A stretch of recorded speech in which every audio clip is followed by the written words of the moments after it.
Hello friends, welcome to my YouTube channel Extrinsic Coaching almost after 200 days. So finally we are back again with the lots of call and lots of request of this question paper solution of the GSSSB Senior Surveyor.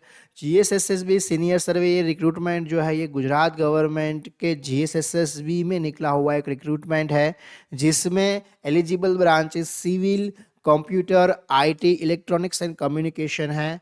तो इस branch के जो भी students है उसके लिए इस क्वेश्चन पेपर सॉल्यूशन जो है वो यूज़फुल हो सकता है।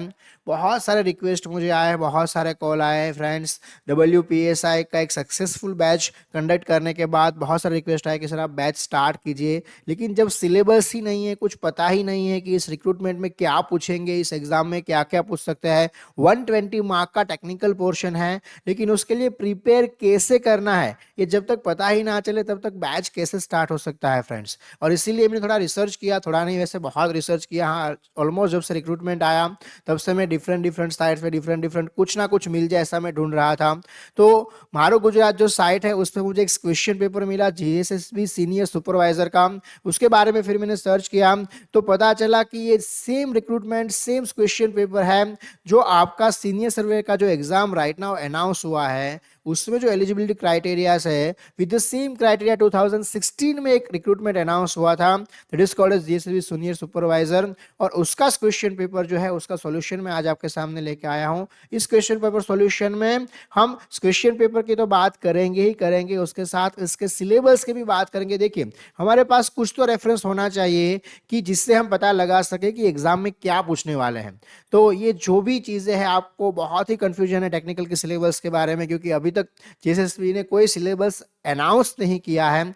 तो इसके सिलेबस के बारे में भी क्वेश्चंस के रिलेट करके मैं आपको बात करूंगा कि ये क्वेश्चन जो है इस सब्जेक्ट से आया है, तो आप ये सब्जेक्ट भी प्रिपेयर करना। एक बात मैं आपको बता दूं, सर्वेइंग का सिलेबस जो है वो अनाउंस हो चुका है, तो ऑलमोस्ट वो सिलेबस तो आपको फॉलो करना ही करना है, क्योंकि अगेन इसका जो मेन ब्रांच रहेगा ये चारों ब्रांच में से उसमें सिविल ब्रांच रहेगा और सिविल ब्रांच के बहुत सारे क्वेश्चन इस क्वेश्चन पेपर में पूछे हुए हैं। तो उसका डिटेल सोल्यूशन की बात करेंगे। सिर्फ मैं आपको आंसर नहीं बताऊंगा, आंसर के साथ साथ जैसे मैं बहुत सारे प्रीवियस पेपर सोल्यूशन करवा चुका हूं जिसमें आपको डिटेल्स भी बताऊंगा कि आंसर आया कैसे और ये कौन से सब्जेक्ट का है, आपको इस सब्जेक्ट को प्रिपेयर करना चाहिए।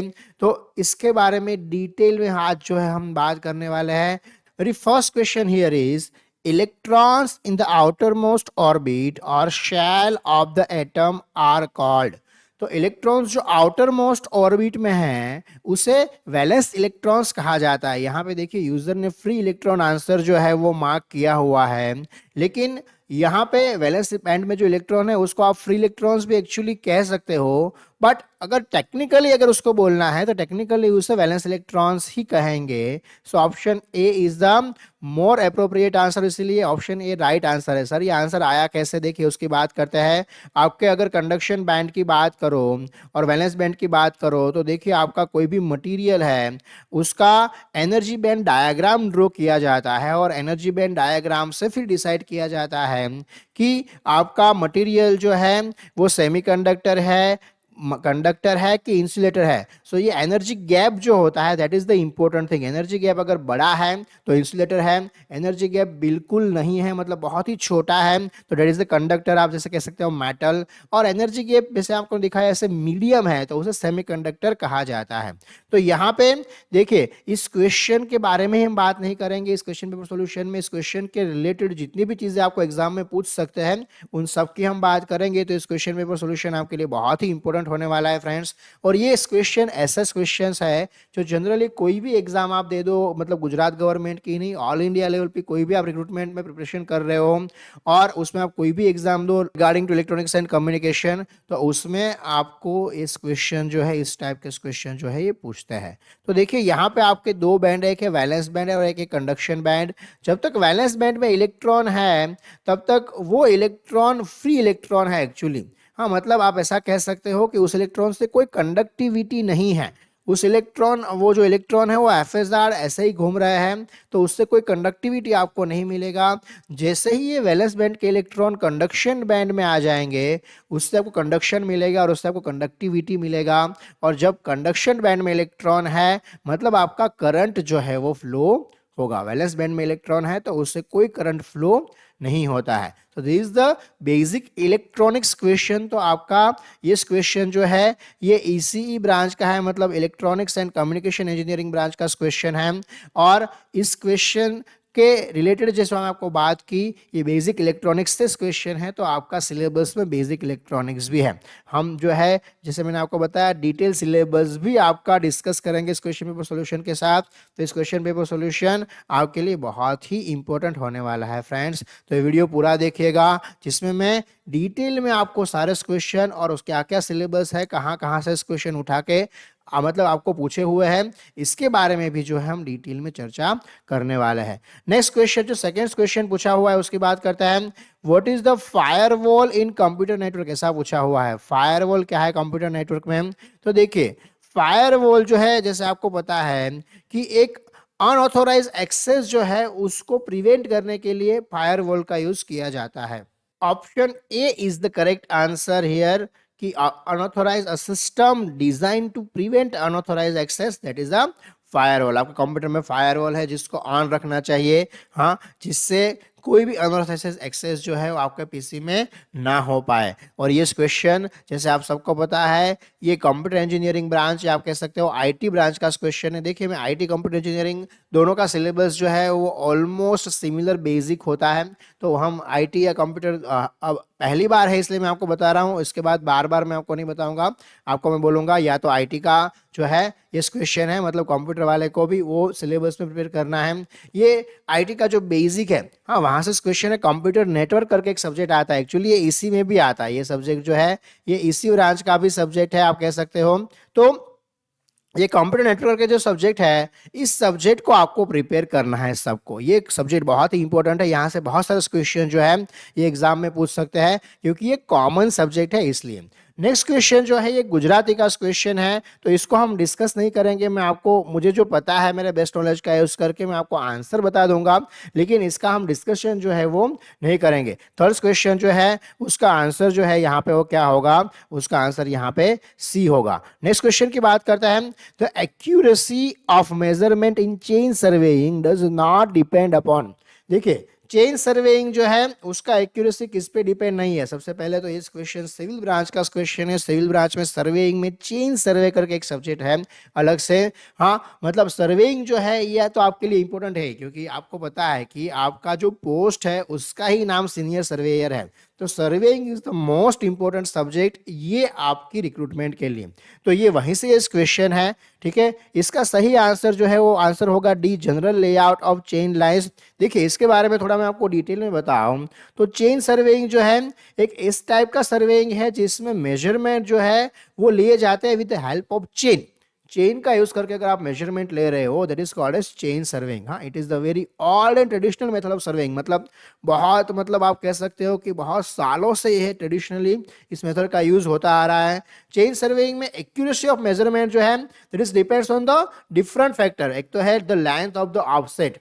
हाँ, देखिए यहाँ पे क्या पूछा हुआ है कि किसमें डिपेंड नहीं रहेगा। देखिए आपको इस क्वेश्चन को पढ़ना है फिर आंसर करना है। हाँ, इस क्वेश्चन को दो बार पढ़िए, ऐसे क्वेश्चन बहुत ही ट्रिकी हो जाते हैं। डज नॉट डिपेंड अपॉन, तो क्या लेंथ ऑफ ऑफसेट पे डिपेंड रहता है? यस। देखिए the accuracy of the measurement in chain surveying depends upon the length of the offset, the longer the offset the more the accurate measurement. हाँ, मतलब जितना offset बड़ा होगा उतना आपको एक्यूरेट मेजरमेंट जो है वो मिलेगा। हाँ, this is because longer offset reduce the error due to the angular measurement. तो एंगुलर मेजरमेंट का जो एरर है वो जितना बड़ा ऑफसेट होगा वो रिमूव कर देगा, इसलिए the length of the offset पे आपका चेन सर्वेइंग डिपेंड है। Second is the scale of plotting. तो स्केल ऑफ प्लॉटिंग जो है इस पे भी आपका चेन सर्वेइंग का मेजरमेंट का एक्यूरेसी जो है वो डिपेंड होता है। The accuracy of measurement in chain surveying also depend you can upon a scale of the plotting. The smaller the scale, the more accurate the measurement will be. हाँ, जितना scale कम होगा उतना आपको एक्यूरेट मेजरमेंट मिलेगा। देखिए यहाँ पे मैं जितने भी वर्ड्स बोल रहा हूँ, जितना भी आपको बता रहा हूँ, this is all important for your exam. हाँ, इसमें से कुछ भी आपको एग्जाम में पूछ सकते हैं। अगली बार आपको ऐसा पूछ सकते हैं कि स्केल ऑफ द प्लॉटिंग में से एक्यूरेट मेजरमेंट आपको मिल सकता है, हाउ?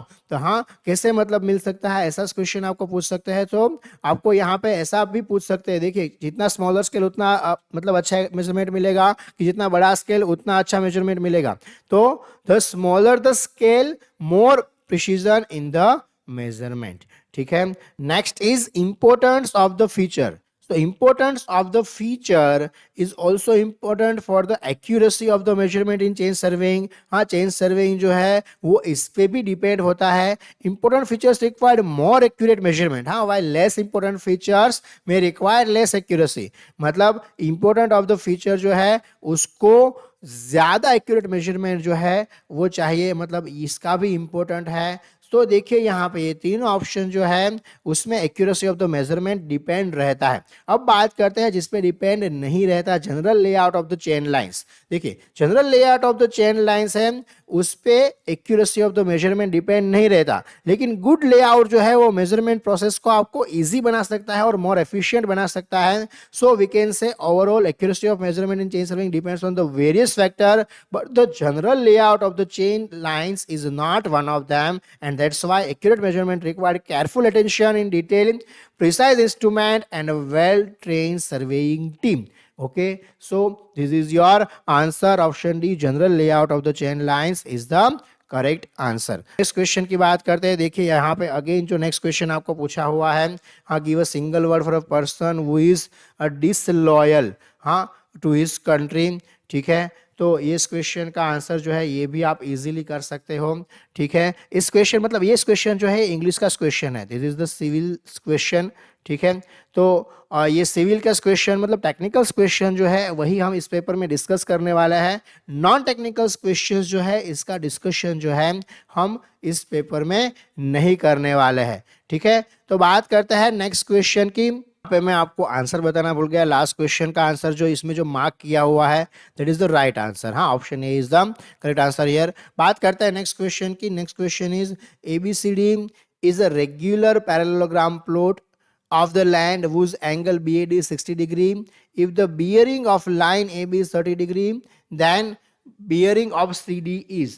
ठीक है, देखिए तो यहाँ पे जो है आपका अब रेगुलर पैरेललोग्राम ऑफ प्लॉट की बात किया गया है, तो ये भी जो है आपका सिविल का क्वेश्चन है और इस क्वेश्चन का आंसर जो है that is option C 210 degree is the right answer. Next question is borrow pits should preferably be located in. Borrow pits जो है वो कहाँ लोकेट होने चाहिए? बोरोपिट मतलब मैं आपको बता दूं इसे सैंड बॉक्स भी आप कह सकते हो। हाँ, borrow pits generally is also known as sand box. So it is generally located in the centre half width of the section of canal। So option D is the right answer here। बात करते हैं next question की। Again this is non technical question, ऊपर के दोनों question जो थे वो सिविल के क्वेश्चन थे। नेक्स्ट MS वर्ड का क्वेश्चन है ये। हाँ, if you want to bigger your font then which of the option or which of the shortcut you will use, so that is the option D is the right answer। Next, what is the varistor? Okay, again electronics communication basic से question है, again इसी का question है, what is the varistor? Varistor is called as a voltage dependent resistor। ठीक है, इसे varistor कहा जाता है, voltage डिपेंडेंट रेजिस्टर। ठीक है, इसका शॉर्ट फॉर्म है वेरिस्टर। तो मतलब आपका रेजिस्टेंस में आप अगर वोल्टेज को चेंज करोगे तो उसके साथ आपका रेजिस्टेंस भी चेंज होगा, that is nothing but a varistor. Next question की बात करते हैं। नेक्स्ट क्वेश्चन में option B is the right answer. बात करते हैं नेक्स्ट क्वेश्चन की। The voltage will influence current only if the current is. देखिए अगेन जो है ये एसी का क्वेश्चन है। इनिशियली इस क्वेश्चन पेपर में एसी ब्रांच का क्वेश्चन बहुत है, हम डिस्कस करेंगे पूरा क्वेश्चन पेपर। लास्ट में मैं आपको कंक्लूजन भी बताऊंगा कि कितने क्वेश्चन कौन सी ब्रांच से पूछे हुए, ताकि आपको आइडिया आ जाए प्रिपेयर कैसे करना है। ठीक है, तो यहाँ पे voltage will influence current only if the circuit is close. हाँ, मतलब देखिए करंट कोई भी फ्लो हो रहा है तो सर्किट जो है वो क्लोज होना चाहिए। ओपन सर्किट है तो उसमें करंट का कोई मतलब नहीं है, करंट फ्लो नहीं होता। हाँ, ओपन फॉर एग्जांपल मैं यहाँ पे इस सर्किट को ओपन कर दूं तो इसमें जो है वो करंट फ्लो होगा ही नहीं।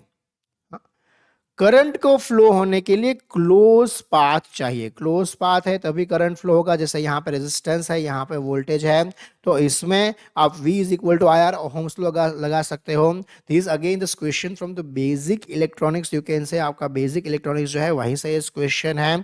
तो इस क्वेश्चन का आंसर जो है option D is the right answer. बात करते हैं नेक्स्ट क्वेश्चन की, question number 12। In SI system the symbol for density is, density का सिंबल जो है, डेंसिटी मतलब क्या होता है, डेंसिटी डी मतलब होता है, आपको पता है, mass upon volume.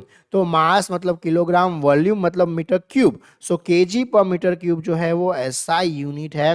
In SI system symbol of the density is the KG पर मीटर क्यूब। नेक्स्ट क्वेश्चन जो है वो again you can say a probabilities question and the correct answer is the option B. Next question, the most reliable method of plotting a theodolite traverse is. देखिए, theodolite is a precision instrument. हाँ, theodolite क्या है पहले उसकी बात करते हैं। This against question from the civil branch.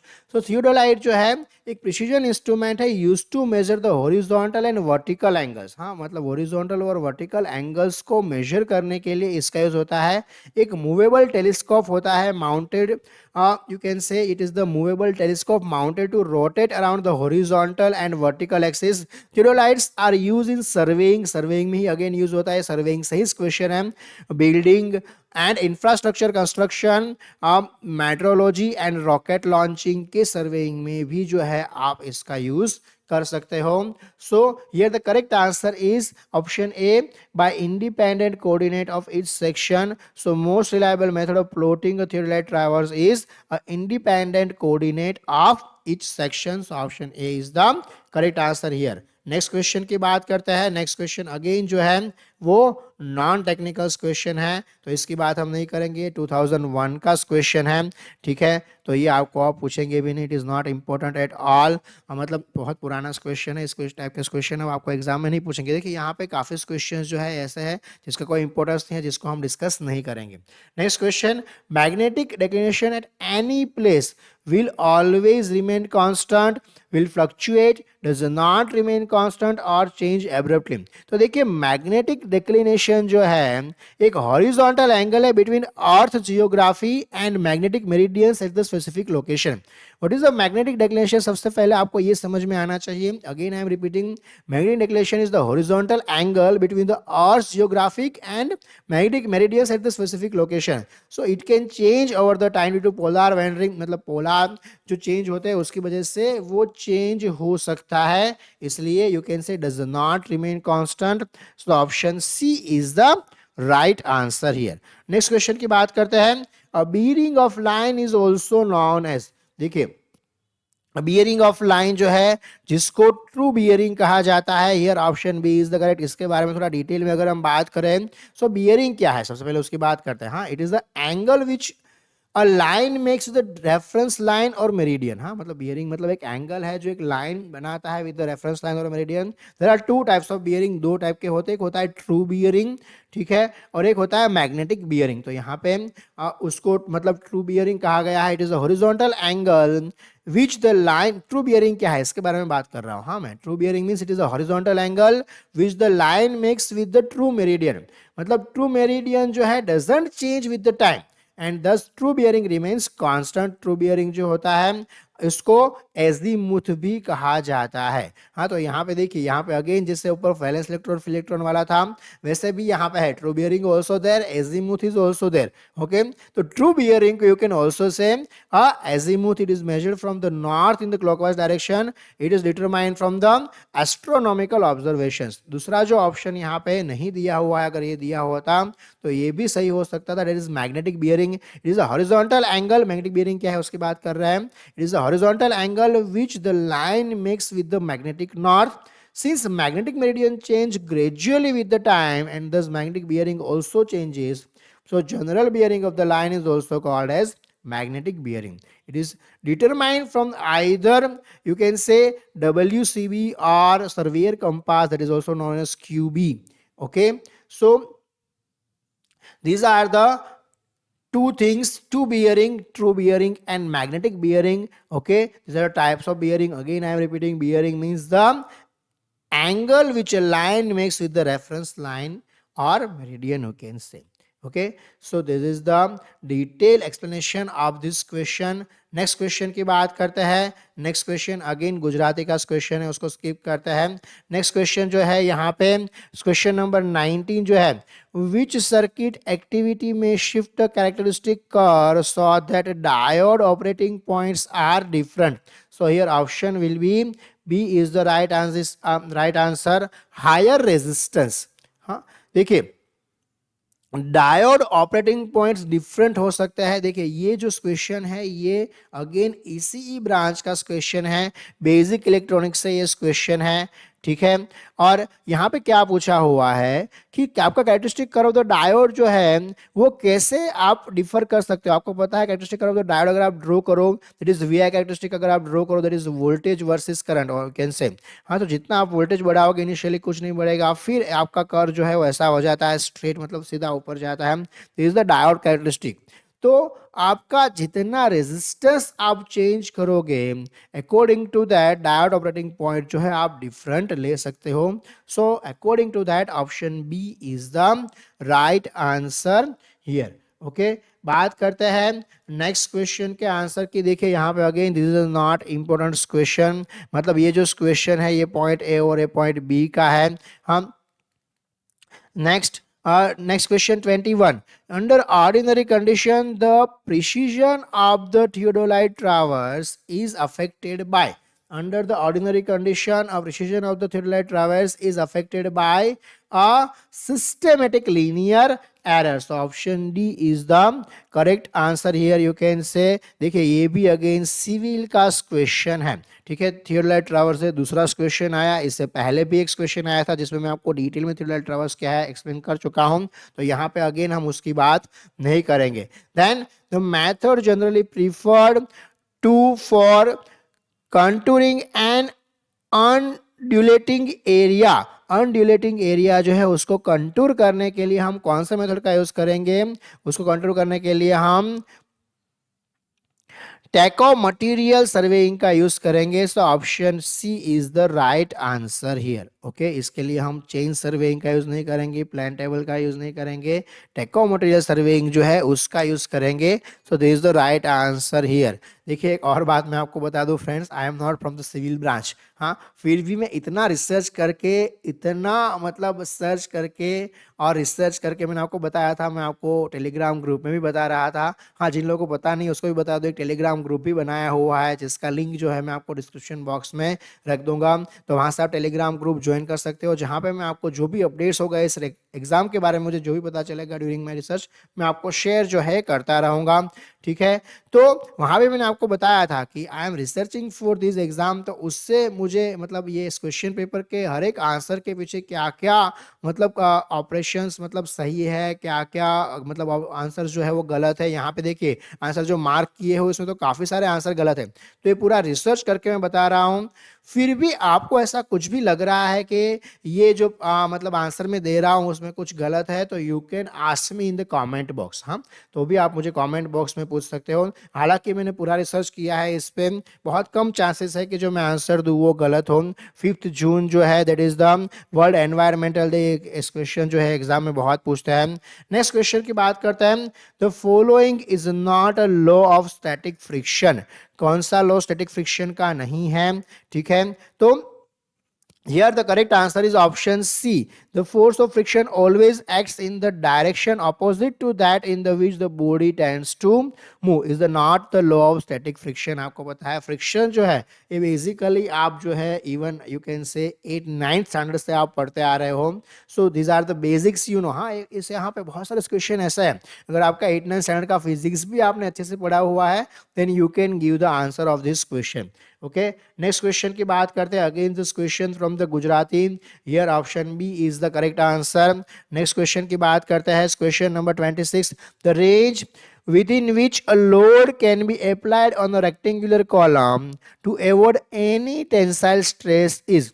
the range within which a load can be applied on a rectangular column to avoid any tensile stress is. Here the correct answer is 1/5 of the base. So option D is the correct answer here. Next question is, the composition of the concrete improves the durability. The composition of the concrete includes density. The composition of the concrete improves strength. So here all of this is the correct answer in ये दोनों question जो है question number 26 and 27. These both are also from the civil branch.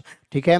Next question is again Gujarati's question in which option A is the correct answer. Next question की बात करते हैं. For the design of major hydraulic structure on canals, the method generally preferred to is based on.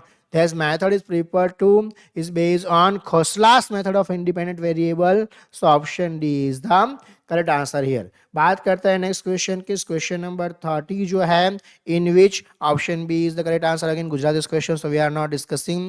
The SI unit of the modulus of elasticity is question number 31.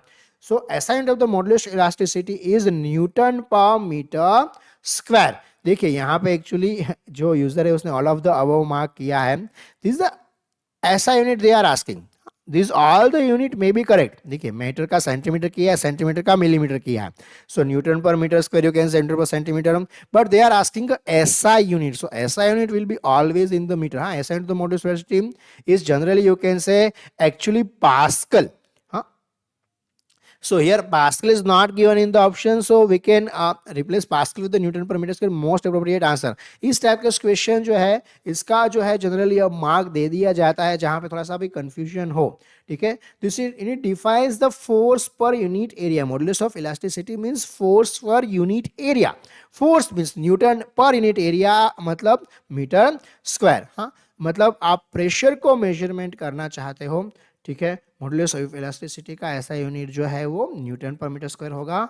और अगर next exam में आपको पूछा तो you know Pascal is the right answer. Okay. Next question की बात करते हैं. Pick up the clay soil group which does not swell when wet from the following. हाँ, आपको ऐसा क्ले सोइल ग्रुप को पिकअप करना है which does not swell when the wet from the following. ठीक है.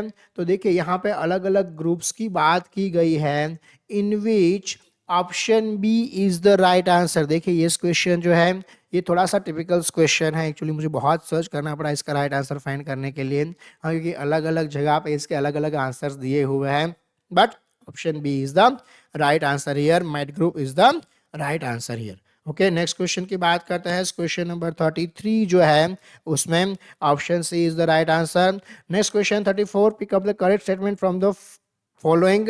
Failure plane carries shear stress equal to maximum shear stress. Failure plan does not carry maximum shear stress. Failure plan carries maximum shear stress, or none of above. Failure plan actually does not carry maximum shear stress. So option B is the right answer here. बात करते हैं next question की. Next question 35 plural पूछा हुआ है. हाँ, brother का. Next question की बात करते हैं. The ratio between the differential gain and the common mode gain is. Okay. Again this is question from ACE branch. ACE branch में एक सब्जेक्ट है एनालॉग इलेक्ट्रॉनिक्स, वहां से इस क्वेश्चन पूछा गया है. Okay. So the ratio between the differential gain and the common mode gain मतलब एडी डिवाइड बाय एसी. हाँ, this is the ratio of differential gain और कॉमन मोड गेन. इसे कहते हैं CMRR. It is called as common mode rejection ratio. So option A is the correct answer here. Okay. Next question की बात करते हैं. Which of the following IP address class is a multicast. देखिए again मैंने आपको बताया एक बहुत ही इंपॉर्टेंट सब्जेक्ट है कंप्यूटर नेटवर्क. आप कह सकते हो कि आईटी का क्वेश्चन है या इसी का क्वेश्चन है, कंप्यूटर इंजीनियरिंग का क्वेश्चन है, क्योंकि ये कंप्यूटर नेटवर्क का क्वेश्चन है. और कंप्यूटर नेटवर्क से आपको इस एग्जाम में भी क्वेश्चन पूछेंगे, तो आपको अभी से प्रिपरेशन स्टार्ट करना है तो कंप्यूटर नेटवर्क पढ़ना स्टार्ट कर दीजिए. ठीक है, और सर्विंग पढ़ना स्टार्ट कर दीजिए। तो 2 सब्जेक्ट मैंने आपको सिलेबस के मोस्ट इंपोर्टेंट सब्जेक्ट बता दिए। बाकी सिलेबस का वेट करना बंद कीजिए, आपको प्रिपरेशन करना स्टार्ट करना पड़ेगा। एग्जाम कब आ जाएगा पता भी नहीं चलेगा, फिर पता चला सिलेबस आया, सिलेबस में 20 सब्जेक्ट आए और फिर एग्जाम 1 महीने बाद देना हो, सो आप कुछ नहीं कर पाओगे। सो इससे अच्छा है कंप्यूटर नेटवर्क एंड सर्विंग, ये 2 सब्जेक्ट जो है, बेसिक इलेक्ट्रॉनिक्स तीसरा सब्जेक्ट, ये 3 सब्जेक्ट जो है, तीनों ब्रांच से एक सब्जेक्ट उठाइए और उसका प्रिपरेशन करना स्टार्ट कर दीजिए। विच of the following IP address class is a multicast? तो देखिए यहाँ पे ऑप्शन डी, मतलब class D, option A is the right answer. Class D जो होता है दैट इज अ मल्टीकास्ट के लिए रखा गया, आपको पता है। हाँ, आपको रेंज पता होना चाहिए। क्लास ए का जो रेंज है आपको बता दूं मैं, 0 to 126, ठीक है, 127 से नहीं, 128 से 191 जो है वो क्लास बी का होता है, ठीक है। और 191 के बाद जो है क्लास 192 से क्लास स्टार्ट होता है। 127 जो है उसको रिजर्व रखा गया है लूप बैक के लिए, ठीक है। तो ये जो है ये भी आपको एग्जाम में पूछ सकते हैं यहाँ से, this is very important question, ठीक है। तो ये भी आपको याद रखना है। और क्लास डी उसके बाद मल्टीकास्ट के लिए रिजर्व रखा गया है। उसके बाद बात करते हैं नेक्स्ट क्वेश्चन की, जिसमें option A is the correct answer. Next question, which is the valid keyword in the Java? Again Java से क्वेश्चन पूछा गया है, मतलब जावा भी आपके सिलेबस में है। अगर आप आईटी कंप्यूटर ब्रांच के स्टूडेंट हो तो जावा भी प्रिपेयर करना स्टार्ट कर दीजिए। आपको ये बहुत ही सिंपल क्वेश्चन है जावा का। हाँ, what is the valid keyword in the Java? Interface जो है ये वैलिड कीवर्ड है जावा में। नेक्स्ट क्वेश्चन का answer option A is the right answer, इसको हम डिस्कस नहीं करेंगे। अगेन आईटी का क्वेश्चन है, what is MAC? Again computer network जो मैंने आपको सब्जेक्ट बताया वहां से क्वेश्चन पूछा हुआ है। मैक का फुल फॉर्म होता है media access control. MAC address आपको पता है, आपका मोबाइल, आपका पीसी जो भी है, आप जब भी आप वाईफाई को कनेक्ट करते हो, हाँ, आपका कोई भी इलेक्ट्रॉनिक डिवाइस जो इंटरनेट का यूज कर रहा है उसका एक फिजिकल एड्रेस होता है, that is the MAC address. हाँ, और एक वर्चुअल एड्रेस होता है जिसके थ्रू आप इंटरनेट से कनेक्ट होते हो, that is the IP address, it is called as internet protocol, ठीक है। तो ये 2 एड्रेस जो है, कोई भी डिवाइस है जिसमें इंटरनेट का आप यूज कर रहे हो उसमें ये 2 एड्रेस ऑलवेज होते ही होते हैं। हाँ, मैक जो है आप बात करें तो हेक्साडेसिमल में होता है, हाँ 12 हेक्साडेसिमल, और यू कैन से 48 बिट का होता है। आईपी एड्रेस जो है ये 32 बिट का होता है। सो ये क्वेश्चन जो है ये एग्जाम में पूछते हैं। हाँ, आप अपने पीसी में या मोबाइल का आप यूज कर रहे हो तो आप जाके सर्च करो, या अबाउट इंफॉर्मेशन मोबाइल में जाओ। आप अगर मोबाइल में वाईफाई का यूज कर रहे हो तो उसमें आपको मैक एड्रेस मिल जाएगा। हाँ, आप जो अगर वाईफाई राउटर का यूज करते हो तो उसमें मैक फिल्टरिंग का भी एक ऑप्शन आता है, मतलब पर्टिकुलरली मैक एड्रेस को आप अलाउ कर सकते हो, पर्टिकुलरली मैक एड्रेस को आप ब्लॉक कर सकते हो, जिससे आपका वाईफाई जो है वो कोई दूसरा यूज कभी भी नहीं कर पाएगा। हाँ, नेक्स्ट क्वेश्चन की बात करता है, straight, parallel and widely spread contours represent.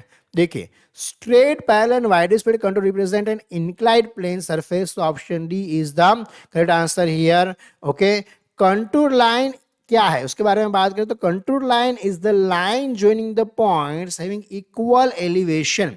हाँ, एक ऐसा लाइन जो है मतलब ज्वाइन करता है जो इक्वल एलिवेशन हो। अगर आप फर्स्ट ईयर इंजीनियरिंग की बात करो तो फर्स्ट ईयर इंजीनियरिंग में आप ये सब्जेक्ट सब पढ़े हो। और मैं आपको बता दूं सिलेबस तो एक्चुअली फर्स्ट ईयर इंजीनियरिंग का जो आपका सिलेबस है वही आपका सिलेबस होगा, वहीं से आपको मैक्सिमम एग्जाम में पूछने वाला है। Okay, so contour line is the line joining the points having equal elevation. Spacing of contour represent the sloping of terrain. Straight contour line represent the inclined surface. Okay, so here is the correct answer option D. Next question की बात करते हैं जो गुजराती का question है, मतलब आपका political का क्वेश्चन है। Option B is the right answer. Next question की बात करते हैं, the reduce level of the floor is 99.995 metre, staff reading of the floor is 1.505 metre, if the inverted staff reading against the roof is 1.795 metre, the floor level below the slab क्या होगा, ये पूछा हुआ है। So actual में आपको floor level below the slab चाहिए, तो floor level below the slab is nothing but the staff rating on the floor plus inverted staff rating. तो स्टाफ रीडिंग क्या है यहाँ पे, स्टाफ रीडिंग जो दिया हुआ है वो 1.505 मीटर है, प्लस इन्वर्टेड स्टाफ रीडिंग मतलब 1.795, इसको ऐड करना है। आप इसको ऐड करोगे तो क्या आंसर आएगा, हाँ आपको पता है इसका 1 मतलब 1 + 1 + 1 दैट इज 3, हाँ 3.33 मतलब 3.300 इज द करेक्ट आंसर। कौन सा है option, option B is the right answer. देखिए इस क्वेश्चन काफी लोग देख के ही छोड़ देंगे कि मैथ्स पूछा हुआ है, टिपिकल इतना सारा दिया हुआ है, कुछ नहीं करना है, सिर्फ दो डेटा का सम करना है। तो आपको कॉन्सेप्ट पता हो तो आप इस टाइप के क्वेश्चन सॉल्व कर सकते हो। जनरली इस टाइप के क्वेश्चन जो है लोग स्किप कर देते हैं। हाँ, मैथमेटिकल क्वेश्चन नहीं होगा ऐसा करके, लेकिन ये बहुत ही सिंपल टाइप ऑफ क्वेश्चन है जो आपको स्किप नहीं करना चाहिए। Here in question number 45 correct answer is option है। नॉन टेक्निकल क्वेश्चन को हम डिस्कस नहीं कर रहे हैं। Next question, Maxwell's reciprocal theorem is valid for, again civil का क्वेश्चन है। देखिए मैक्सवेल्स रेसिप्रोकल थ्योरम जो है is applicable for elastic structure, you can say that to which follows Hooke law. तो यहाँ पे देखिए काफी लोग देख के आंसर कर देंगे इलास्टिक स्ट्रक्चर, क्योंकि यहाँ पे इलास्टिक स्ट्रक्चर ऑप्शन में दिया हुआ है। बट इलास्टिक स्ट्रक्चर ऐसे जो हुक लॉ का फॉलो करे वही मैक्सवेल्स रेसिप्रोकल थ्योरम जो है वो एलिजिबल और यू कैन से एप्लीकेबल है। तो देखिए मैक्सवेल्स लॉ की अगर हम बात करें, so Maxwell's law of real work is a basic theorem in structural analysis. हाँ, ये स्ट्रक्चरल एनालिसिस जो है वहां से क्वेश्चन है। So using the theorem it can be established that the flexibility coefficient in the compatibility equation formulated to solve indeterminate structure by flexibility method from a symmetric matrix, and this will reduce the number of deflection computations. So इसे Maxwell's बेटी law भी कहा जाता है। हाँ, Maxwell's बेटी law also has application in the construction of the influence line diagram for the statically indeterminate structure. So Maxwell's Betti law applies to only stable elastic structure. You can say a beam or a frame, for example, on unlaying support and at the constant temperature. और इसीलिए ये जो आपका Maxwell reciprocal theorem है is valid only for the structure with the linear force displacement relation. Okay, so option D is the right answer. यार बहुत ही tricky question और अच्छा क्वेश्चन है, काफी सारे एग्जाम में इस क्वेश्चन जो है पूछा हुआ है, बहुत ही इंपॉर्टेंट क्वेश्चन है। नेक्स्ट क्वेश्चन की बात करें तो next question number 47, the maximum percentage of the chemical ingredient of the cement is that of.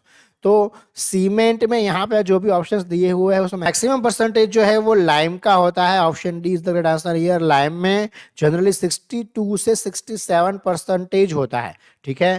Then silica की बात करें तो अराउंड 17 to 25 परसेंटेज होता है, मैक्सिमम पूछा हुआ है। So option D is the right answer. Alumina की बात करें तो उसमें 3 to 8 परसेंटेज ही होता है।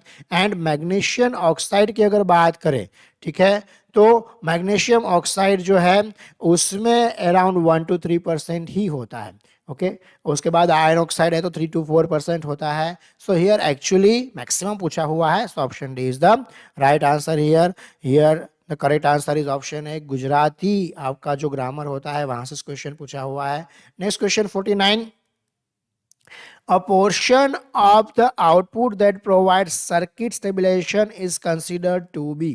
देखिए आपका आउटपुट का एक पोर्शन इनपुट में जाता है जिससे स्टेबिलिटी मिलता है, जिससे कहा जाता है नेगेटिव फीडबैक।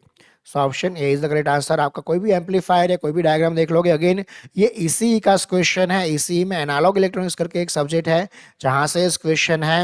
तो इस क्वेश्चन की अगर हम बात करें तो इस क्वेश्चन का डिटेल सोल्यूशन की अगर हम बात करें तो यहाँ पे देखिए नेगेटिव फीडबैक जो मिलता है आपको आउटपुट में से, उसकी वजह से एक्चुअली आपका ओवरऑल गेन जो है वो रिड्यूस होता है।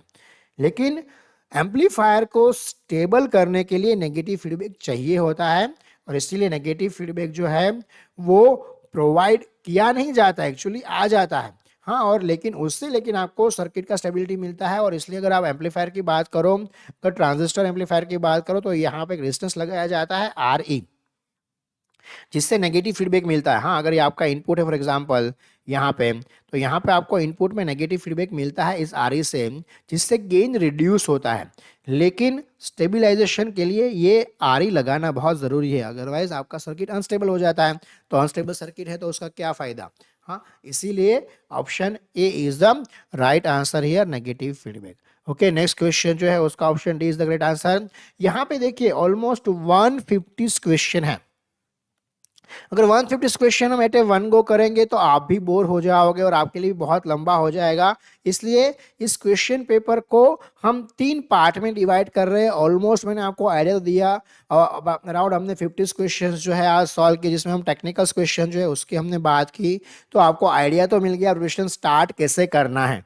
हाँ, तो आप जो मैं जैसे आपको बता रहा हूँ, surveying, basic electronics and computer network, ये 3 सब्जेक्ट उठा लो, 3 सब्जेक्ट का प्रिपरेशन स्टार्ट कर दो। ये 3 सब्जेक्ट आपके सिलेबस में हो गए और मैक्सिमम क्वेश्चन आपको आपके एग्जाम में यहीं से पूछेंगे। Okay, next question from number 51 से जो है उसके डिटेल सॉल्यूशन की बात हम नेक्स्ट लेक्चर में करेंगे, मतलब नेक्स्ट जो मैं वीडियो आपको दूंगा उसमें हम उसके बारे में डिटेल में बात करेंगे। तो हम 3 पार्ट में इस क्वेश्चन पेपर जो है सॉल्व करने वाले, कि उस क्वेश्चन पेपर बहुत ही लंबा है और बहुत डिटेल में सॉल्यूशन में आपको बताने वाला हूँ। नेक्स्ट जो भी मतलब क्वेश्चन है सिविल के है या तो ईसी के है या तो आईटी के है, जिससे थोड़ी बहुत पढ़ाई भी आपकी हो जाएगी। तो अब तक आपने अगर मेरे चैनल को सब्सक्राइब नहीं किया है तो फटाफट मेरे चैनल को सब्सक्राइब कर दीजिए, इस वीडियो को लाइक कर दीजिए और मैक्सिमम अपने फ्रेंड्स जो भी इस एग्जाम का प्रिपरेशन कर रहे हैं उसको ये शेयर कीजिए। और आपने टेलीग्राम ग्रुप को ज्वाइन नहीं किया है अबाउट दिस एग्जाम, तो उसका एक टेलीग्राम ग्रुप मैंने बनाया हुआ है, वो उसको भी ज्वाइन कर लीजिए, जिसमें भी इंपॉर्टेंट क्वेश्चन अगर मैं कुछ भी देख रहा हूँ और मुझे मिल गया तो वो भी क्वेश्चन मैं आपको वहाँ पे रखता रहूँगा, और मटेरियल भी कुछ भी मिल गया तो उसके बारे में मैं आपको बताता रहूँगा। बाकी सिलेबस का वेट करना बंद कर दीजिए और एग्जाम का प्रिपरेशन अभी से स्टार्ट कर दीजिए। नॉन टेक्निकल का इंपॉर्टेंट पोर्शन तो है ही, लेकिन टेक्निकल का इंपॉर्टेंट पोर्शन बहुत ज्यादा है। जैसे वायरलेस पीएसआई में हुआ था सेम चीज यहाँ भी रिपीट होगी। नॉन टेक्निकल सबका सिमिलर होगा। नॉन टेक्निकल में देखिए 120 क्वेश्चन नॉन टेक्निकल से आने वाले आपको पता है, और नॉन टेक्निकल से 90 क्वेश्चन है। टोटल आपका 2110 मार्क्स है, ठीक है, मतलब 210 मार्क है टोटल, 210 मार्क का आपका क्वेश्चन पेपर है, जिसमें आपके टेक्निकल क्वेश्चन 120 है। तो ये 120 जो टेक्निकल क्वेश्चन है उसमें से कट ऑफ डिसाइड होगा, कि जैसे मैंने आपको लास्ट टाइम भी बताया था। हाँ, 90 में से अराउंड 80 क्वेश्चन जो है ये जो भी अच्छे लोग होंगे, मतलब जो भी प्रिपरेशन कर रहे हैं काफी टाइम से गवर्नमेंट एग्जाम का, ये अराउंड 80-75 मार्क तो ला ही लेंगे, जो सबका ऑलमोस्ट सिमिलर होगा। हम 90 में से 70-80 की रेंज में सबके मार्क आएंगे। यहाँ पे 120 में से जिसके अच्छे मार्क्स आएंगे वही इस एग्जाम को क्लियर करेंगे, क्योंकि वैकेंसी 97 है, तो वो 97 टॉप पे वही आएंगे जो ये 120 में से अच्छा स्कोर करेंगे। हम पोर्शन भी ज्यादा है, मतलब परसेंटेज भी ज्यादा है मार्क्स का, और आपको प्रिपरेशन करने के लिए इसका नॉलेज भी होना चाहिए। तो पर्टिकुलरली जो भी आईटी कंप्यूटर ब्रांच के या इसी ब्रांच के हैं उसको मैं बता दूं, सर्वेइंग आपको अच्छे से प्रिपेयर करना पड़ेगा, तभी आप इस एग्जाम को क्लियर कर सकते हो। विदाउट सर्वेइंग इस एग्जाम को क्लियर करना बहुत ही मुश्किल होगा।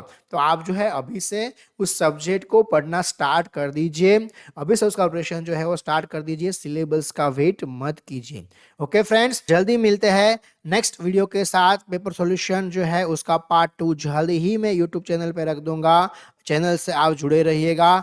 Thank you very much friends.